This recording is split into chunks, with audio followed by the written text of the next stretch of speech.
Hey guys, welcome to web point. मैं हूं cell Kumar. तो चलिए आज अपनी वेबसाइट का कॉन्टैक्ट पेज बनाएंगे, बट उससे पहले हम लोग अपनी वेबसाइट में कुछ फिक्स करने वाले हैं कुछ चीज़ों को। सो उसमें से पहली चीज़ है, मैं अगर अपनी home.html फाइल को खोलता हूँ, फिर उसके बाद मैं यहाँ पे ब्राउज़र को रिसाइज करता हूँ और यहाँ पे मैं रिसाइज करता हूँ इसको। ठीक है, तो आप देख सकते हैं कि यहाँ पे एक केक नीचे आ रहा है। ठीक है, बट जो एक्चुअल वे होता है, जो राइट वे होता है रिसाइज करने का, वो ऐसे होता है। आप राइट क्लिक कीजिए, इंस्पेक्ट पे जाइए, उसके बाद आपको यहाँ पे एक छोटा सा ये आइकन दिख रहा होगा, इस पर क्लिक कीजिए। उस पर क्लिक करने के बाद आपकी वेबसाइट कुछ इस तरीके से आ जाएगी और फिर यहाँ पे आप कोई सा भी फ़ोन चूज़ कर सकते हैं या फिर सिंपल आप रिस्पॉन्सिव भी चूज़ कर सकते हैं। तो मैं यहाँ पे आईफोन एक्स को चूज़ करता हूँ। सो आप देख सकते हैं कि मेरी वेबसाइट जब आईफोन एक्स में जाएगी तो कैसे दिखेगी। सो मुझे ऐसी तो नहीं चाहिए अपनी वेबसाइट। सो ये देखिए यहाँ पे ऐसा क्यों आ रहा है। हम लोगों ने बूटस्ट्रैप का गट का भी इस्तेमाल किया तो ये केक नीचे आना चाहिए, बट ये यहाँ पे नहीं आ रहा है। सो उसको हम लोग फिक्स करेंगे। सो उससे पहले मैं अपनी इस फाइल को ओपन विद सबलाइन पे क्लिक कर लेता हूँ। तो आप देख सकते हैं कि कुछ इस तरीके का है ये। उसके बाद मैं क्या करता हूँ, मैं getbootstrap.com पे जाता हूँ। तो आप देख सकते हैं बूटस्ट्रैप 5 वर्जन आ चुका है। फिर उसके बाद मैं गेट स्टार्टर पे क्लिक करता हूँ और यहाँ पे मैं नीचे जाता हूँ थोड़ा और यहाँ पे स्टार्टर टेम्पलेट आता है। तो आप देख सकते हैं यहाँ पे रिक्वायर्ड मेटा टैग्स हैं। सो यहाँ पे देख सकते हैं हमने कितने मेटा टैग्स लगाए हैं। हमने यहाँ पे एक मेटा टैग लगाया, एक नहीं लगाया। सो ये मेटा नेम विपोर्ट ये हमने नहीं लगाया है। सो हमें इसको लगाना है। सो मैं क्या करूँगा, इसको कॉपी करता हूँ Ctrl+C और Ctrl+C करने के बाद मैं इसको यहाँ पे जाके पेस्ट कर देता हूँ home.html में जाके, और उसके बाद यहाँ पे जाके पेस्ट कर देता हूँ और faq.html में जाके भी इसको पेस्ट कर देता हूँ और यहाँ पे करते हैं सेव। तीनों में जाके तीनों में कर देते हैं सेव। सेव करने के बाद मैं क्या करता हूँ, यहाँ पे भी सेव कर देते हैं। ठीक है, उसके बाद मैं इसको क्लोज कर देता हूँ। ठीक है, उसके बाद मैं यहाँ पे रिलोड करता हूँ एक बार। फिर उसके बाद मैं इंस्पेक्ट पे जाता हूँ और इंस्पेक्ट पे जाने के बाद आप देख सकता हूँ कि मैं जैसे ही आईफोन एक्स पे जाऊँगा, आप देख सकते हैं कुछ इस तरीके की मेरी वेबसाइट आ जाएगी। ठीक है, उसके बाद अगर मैं यहाँ पे रेस्पॉन्सिव चेक करूँ, रेस्पॉन्सिवनेस इसकी तो बड़ा करता हूँ, तो आप देख सकते हैं कुछ इस तरीके के ये आएगी जो कि देखने में अच्छा लग रहा है। ठीक है, और गाइज अगर मैं आपसे दूसरे पेज पे जाऊँ, अबाउट अस में जाऊँ, तो आप देख सकते हैं वहाँ पे भी ये सेम हो रहा है। सो हमने ये प्रॉब्लम तो फिक्स कर दी। ठीक है, अब उसके बाद मैं क्या करता हूँ, मैं यहाँ पे मुझे कॉन्टैक्ट अस का पेज क्रिएट करना है। सो पेज क्रिएट करने के लिए मैं क्या करूँगा, मैं इनमें से faq.html को कॉपी करता हूँ Ctrl+C और Ctrl+V। ठीक है, और उसको मैं नेम दे देता हूँ contact.html। मेक श्योर जो आपने यहाँ जो लिंक्स हैं जो हमने क्रिएट किए थे, उन लिंक्स में जो मैंने contact.html लिखा था वो सेम यहाँ पे भी हो, सेम उसका यहाँ पे भी हो। ठीक है, सो मैं क्या करता हूँ, contact.html को खोलता हूँ। ठीक है, खोलने के बाद मैं यहाँ पे देख सकते हैं FAQ का पूरा हम लोग ने कॉपी किया था, तो FAQ वाले से मैं इसको रिमूव कर देता हूँ यहाँ से। ठीक है, उसके बाद मैं यहाँ पे सेव करता हूँ। सेव करने के बाद मैं यहाँ रिलोड करता हूँ। रिलोड करने के बाद यहाँ कॉन्टैक्ट में जाऊँगा तो आप देख सकते हैं कुछ इस तरीके का ये खुल के आ चुका है। अब आप देख सकते हैं कि मैं अगर अबाउट अस में जाऊँ तो ये कुछ इस तरीके का यहाँ पे जो शुरुआत का हेडर है ये इस वजह से आता है। इस बार भी जाऊँ तो यहाँ पे कुछ इस तरीके का हेडर आ रहा है। तो अब मैं कॉन्टैक्ट अस में भी जाऊँ तो मुझे भी ऐसे करके हेडर बनाना है। ठीक है, सो मैं ऐसा करता हूँ कि मैं एक ऐसी क्लास बना देता हूँ जिसको सिर्फ हम लोग लगाएंगे और हमारा बन के आ जाएगा। सो उसको करने के लिए हम लोग क्या करते हैं, हम सबसे पहले चलते हैं अपने about.html के अंदर। सो about.html के अंदर आप देख सकते हैं यहाँ पे कुछ इस तरीके का है।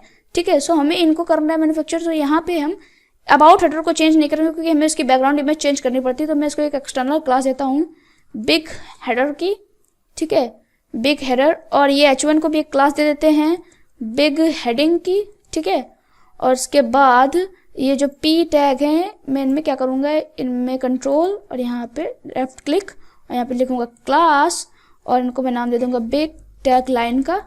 ठीक है, बिग टैग लाइन, और यहाँ पे कर देता हूँ सेव। मैं जाऊँगा faq.html के अंदर, यहाँ पे भी जाके मुझे सेम काम करना है। मैं यहाँ पे सेम वही क्लास लिखूँगा मैंने जो वहाँ लिखी थी, यहाँ big header, sorry big heading नहीं, बिग हेडर। ठीक है, और यहाँ पे क्लास थी बिग हेडिंग की। ठीक है, उसके बाद यहाँ पे क्लास थी बिग टैगलाइन की। ठीक है, टैगलाइन, उसके बाद यहाँ पे कर देता हूँ सेव। सो यहाँ पे कर दिया, यहाँ पे भी कर देते हैं सेव।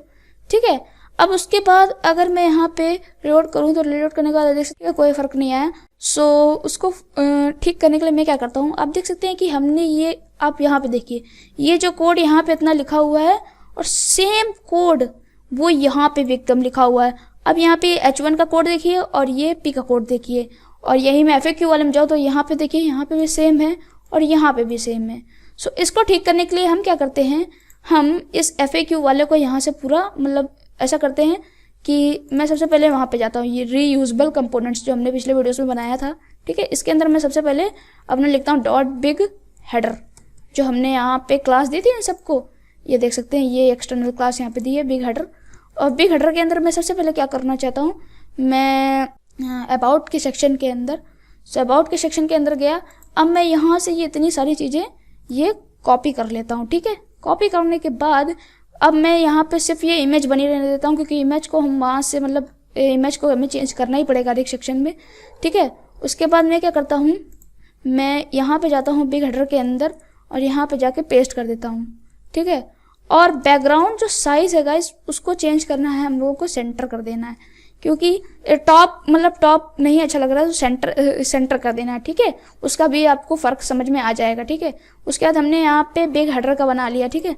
अब हम लोग क्या करते हैं, हम लोग सबसे पहले अबाउट के सेक्शन के अंदर जाते हैं। यहाँ पे हमने अबाउट हेडर यहाँ पे ये लिखा हुआ है बस, और यहाँ की सारी क्लासेस मिटा दी गई हैं, ठीक है। अब FAQ अंदर जाते हैं।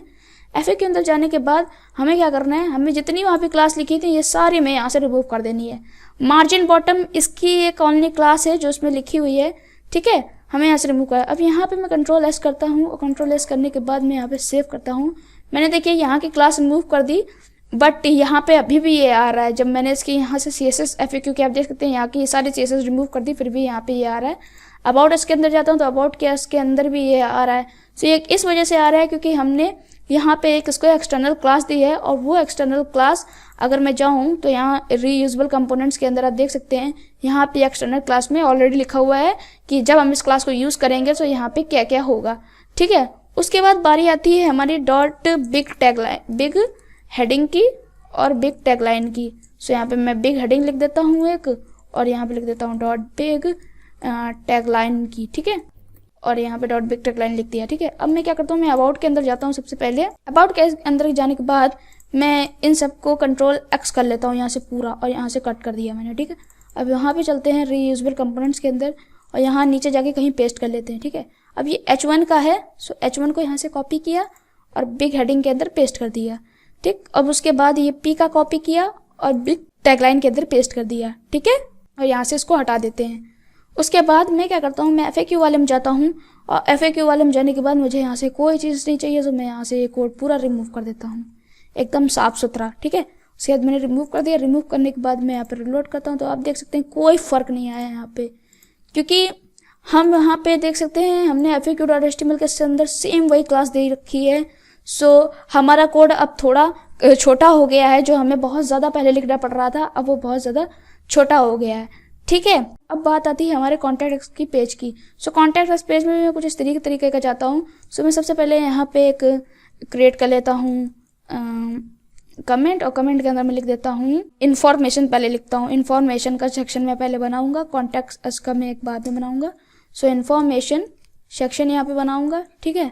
और फिर उसके बाद मैं यहाँ पे एक सेक्शन टैग लगाऊंगा, सो सेक्शन, और उसके बाद मैं यहाँ पे इसको ID दूंगा, सॉरी ID, ओके ID में दूंगा इसको इन्फॉर्मेशन, या फिर इन्फॉर्मेशन इतना लिखने की बड़ी ज़रूरत नहीं है, तो हम इन्फो सेक्शन दे देते हैं, ठीक है। इसको ID हमने इन्फो सेक्शन की दे दी। अब इसके अंदर मैं क्या करता हूँ, इसके अंदर मुझे डिव क्रिएट करना है। सो डिव उसको क्लास में दूंगा इन्फो हेडर की, ठीक है, इन्फो हेडर। और वो जो क्लास है जो अभी हमने क्रिएट की थी बिग हेडर की दोनों क्लासेस दे देंगे। उसके बाद इसके अंदर हम एक H1 क्रिएट करेंगे। इसको सबसे पहले हम क्लास देंगे बिग हेडिंग की, ठीक है, बिग हेडिंग की। और यहाँ पे मैं लिख दूंगा कॉन्टैक्ट अस, ठीक है, कॉन्टैक्ट अस लिख दूंगा यहाँ पे, ठीक है, ओके। अब उसके बाद हमें यहाँ पे एक पैराग्राफ भी लिखना है। सो पैराग्राफ उसकी क्लास बिग टैगलाइन, ठीक है, बिग टैगलाइन। और यहाँ पे मैं एक टैगलाइन लिख देता हूँ जल्दी से। ऑलराइट गाइस, तो आप देख सकते हैं मैंने यहाँ पे अपनी टैगलाइन लिख ली है। अब उसके बाद मैं यहाँ पे सेव करता हूँ। सेव करने के बाद अपने style.css के अंदर चलते हैं, ठीक है। style.css के अंदर मैं यहाँ पे सबसे नीचे क्या करता हूँ, यहाँ पे नीचे मैं एक कमेंट लिखता हूँ और कमेंट में लिख देता हूँ इंफॉर्मेशन सेक्शन। अब इस इंफॉर्मेशन सेक्शन के अंदर मैं सबसे पहले करूँगा hashtag info section dot info header उसमें मुझे एक बैकग्राउंड इमेज बस लगानी है, बैकग्राउंड इमेज URL। और इसका आप देख सकते हैं मैं अपने डायरेक्टर में जाता हूँ, इसके बाद मैं यहाँ पे CSS के अंदर जाता हूँ, बैकग्राउंड इमेज क्योंकि हमें लगानी है। और IMG के अंदर आप देख सकते हैं मैंने यहाँ पे एक ऐड किया है contact.jpg के नाम से। सो मैं यहाँ पे उसी को एक्सेस करने वाला, तो img/contact.jpg, ठीक है, मैं यहाँ पे ऐड कर दूंगा, ठीक है। और उसके बाद मुझे एक RGBA चाहिए, सो RGBA के लिए मैं यहाँ से इसको कॉपी कर लेता हूँ जो पिछले वीडियो में मैंने बताया था, ठीक है। और कॉपी करने के बाद यहाँ पेस्ट कर देता हूँ। पेस्ट करने के बाद मैं यहाँ पे सेव करता हूँ। सेव करने के बाद मैं यहाँ पे रिलोड करता हूँ जाके और कॉन्टैक्ट में जाता हूँ। तो आप देख सकते हैं सिर्फ और सिर्फ 1 लाइन का कोड हमने लिखा है। यहाँ पे हमने थोड़ी सी क्लासेस लगाई हैं। उसके बाद आप देख सकते हैं कि हमारा कॉन्टैक्ट अस का बनाया पूरा पेज आ चुका है। सो गाइस, है ना ऑसम ये। उसके बाद मैं क्या करना चाहता हूँ, मैं इसमें एक ग्रिड क्रिएट करूँगा।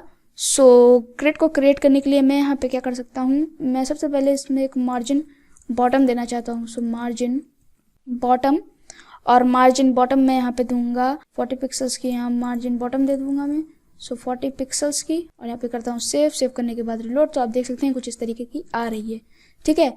अब उसके बाद मैं contact.html के अंदर जाता हूँ और इसी सेक्शन के अंदर मैं एक डिव क्रिएट करता हूँ, डिव क्लास कंटेनर, और कंटेनर के अंदर डिव क्लास रो, डिव क्लास और कॉल md, और मुझे 3 कॉलम्स बनाने हैं।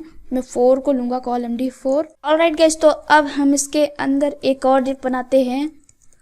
इसको क्लास देते हैं इन्फो आइकन की, ठीक है, इन्फो आइकन। इसके अंदर मैं एक आइकन स्टोर करने वाला हूँ। सो आई टैग लगाऊंगा, यहाँ पे इसको क्लास दूंगा फा मैप मार्कर, ओके, फा मैप मार्कर। और उसके बाद मैं इसको यहाँ से क्लोज करता हूँ, इस डिव के बाहर आता हूँ, और इस डिव के बाहर आने के बाद मैं एक और डिव बनाता हूँ और यहाँ पे क्लास देता हूँ इन्फो कंटेंट, ठीक है, या फिर इन्फो कंटेंट नहीं, कॉन्टैक्ट इन्फो, ठीक है, कॉन्टैक्ट इन्फो, ठीक है, कॉन्टैक्ट इन्फो दे देते हैं, ठीक है। अब इसके अंदर मैं क्या क्रिएट करूँगा, मैं इसके अंदर सबसे पहले एक h5 क्रिएट करूँगा और उस h5 में मैं एक नेम दे दूंगा। मान लीजिए मैंने दे दिया एड्रेस। एड्रेस के नीचे मैं एक पैराग्राफ लिखूंगा। सो पैराग्राफ में मैं कुछ भी फर्जी एड्रेस लिख देता हूँ, मान लीजिए कैलिफोर्निया और यूनाइटेड स्टेट्स, ओके। अब उसके बाद मैं क्या करता हूँ, मैं ऐसे ही 3 और बना लेता हूँ। तो मैं ये कॉलम है, इस कॉलम को मैं यहाँ से क्या करता हूँ, कॉपी करता हूँ।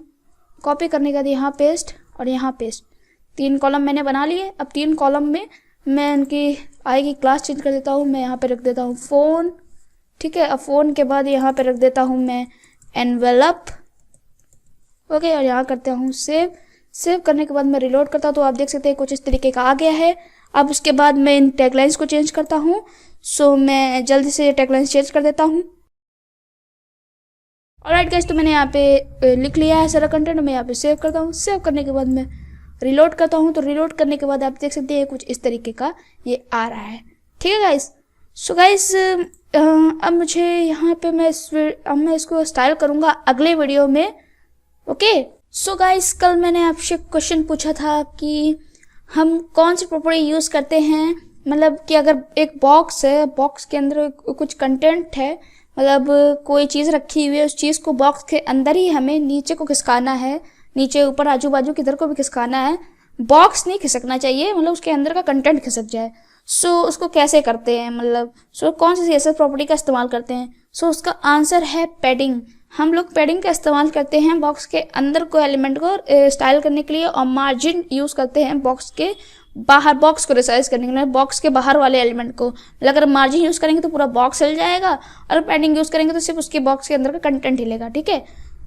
और गाइस, आज का क्वेश्चन है आपके लिए, जो वेब पेज होता है वो स्टार्ट किससे होता है। हम लोग प्रैक्टिकल भी बहुत सारे कर रहे हैं, तो हम लोगों को ये पता होना चाहिए कि जो वेब पेज होता है वो किससे स्टार्ट होता है। सो आपके ऑप्शन हैं title, HTML, body tag, head tag.